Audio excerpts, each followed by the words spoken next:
Microsoft ఎక్సెల్‌లో ఇప్పుడు చూడండి నేను డేటాని ఇట్లా టైప్ చేస్తున్నా. Serial number, name of the candidate అని ఇట్లా టైప్ చేసినాను కదా!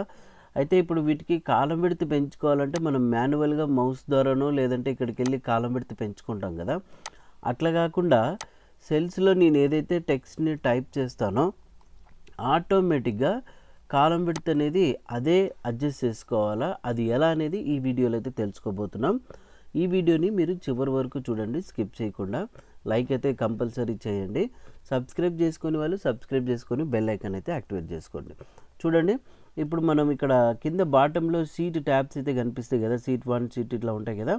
ఈ సీట్ మీద రైట్ మౌస్ బటన్ని ప్రెస్ చేయండి.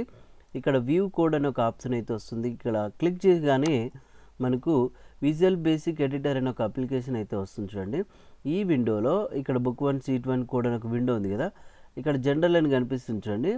ఈ పక్కన డ్రాప్ డౌన్ బటన్ ప్రెస్ చేయండి. ఇక్కడ వర్క్ షీట్ అనేది తీసుకోవాలి. ఇక్కడ చూడండి మనకు ఆల్రెడీ కొంత కోడ్ వచ్చింది. మనకు కావాల్సింది ఏంటి, ఇప్పుడు మనం టైప్ చేయగానే కాలం యొక్క విడ్త్ అడ్జస్ట్ చేసుకోవాలి కదా, దానికి ఇప్పుడు మనం కోడ్ రాయాలి. సెల్స్ డాట్ ఇక్కడ ఎంటైర్ కాలం ఫుల్ స్టాప్ అని టైప్ చేసి అది ఏం కావాలా, ఆటో ఫిట్ అవ్వాలా. ఇప్పుడు చూడండి, సో ఎప్పుడైతే ఇప్పుడు నేను స్పేస్ ఇస్తానో ఇంకా క్లోజ్ చేయడమే. ఈ ఎడిటర్ క్లోజ్ చేసిన వెంటనే ఇక్కడ బాగా అబ్జర్వ్ చేయండి మీరు, సీరియల్ నెంబర్ చూడండి ట్యాబ్ ఇచ్చిన అడ్జస్ట్ అయిందా.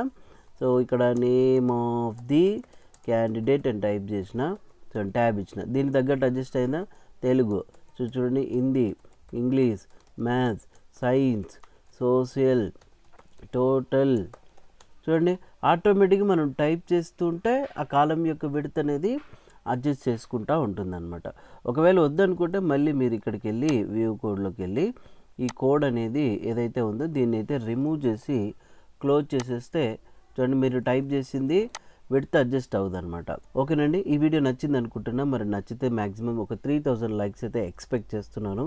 మరి లైక్ చేసి సబ్స్క్రైబ్ చేసి బెల్ ఐకాన్ యాక్టివేట్ చేయండి. కామెంట్స్ ఇవ్వడం అయితే మర్చిపోద్దండి. షేర్ చేయండి. Thank you.